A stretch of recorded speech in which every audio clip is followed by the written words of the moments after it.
সমাবেশ গত বছর 3 আগস্ট শহীদ মিনারে যে সমাবেশ হয়েছিল, সেই সমাবেশে উপস্থিত থাকার ভাগ্য আমার হয় নাই, কিন্তু আমি হৃদয় দিয়ে অনুভব করি গত বছর শহীদ মিনারে যে সমাবেশ হয়েছিল সেটা নিছক কোনো জনসমাগম ছিল না। বাংলাদেশের লাখো কোটি মানুষের শোকগ্রহ এবং শপথের সম্মিলন ছিল গত বছরের সমাবেশ। ভাইরা আমার, 24-এর অভ্যুত্থানের মধ্য দিয়ে এই বাংলাদেশে যে নতুন প্রজন্মের জন্ম হয়েছে,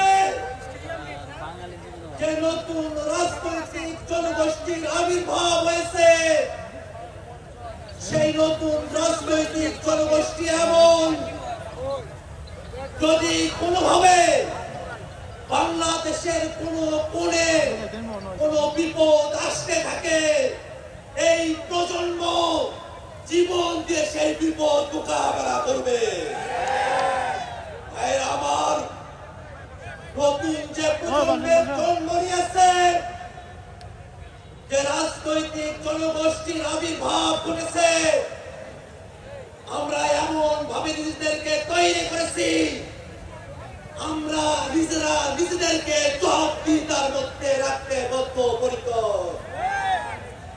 আমার বাংলাদেশের মানুষেরা যুগের পর যুগ ধরে যে বঞ্চনার শিকার হয়ে এসেছে, সেই বঞ্চনা থেকে মুক্তির জন্যই আমাদের শহীদরা জীবন দিয়েছেন। আমাদের আহতরা এখনো পর্যন্ত তারা তাদের অপূর্ণাঙ্গ দেহরি আমাদের কাছে উপস্থিত হয়েছেন।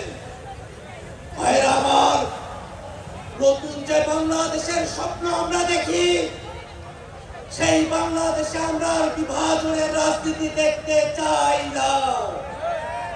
এই বাংলাদেশের মানুষ হিন্দু, বৌদ্ধ, মুসলমান, এই বাংলাদেশের মানুষ খ্রিস্টান, বিহারি, চাকমা, সাঁওতাল, আমরা কারো মধ্যে কোনো পার্থক্য করতে চাই না। আমার বাংলাদেশ রাষ্ট্রটিকে নতুন করে গড়ার জন্য গত বছরের শহীদ মিনার থেকে ফ্যাসিবাদী ব্যবস্থার বিলোপের ঘোষণা দিয়েছিলেন আমাদের আহ্বায়ক। সেই ধারাকে সমুন্নত রাখতে জাতীয় নাগরিক পার্টি এনসিপি বাংলাদেশের রাষ্ট্র কাঠামোতে মৌলিক সংস্কার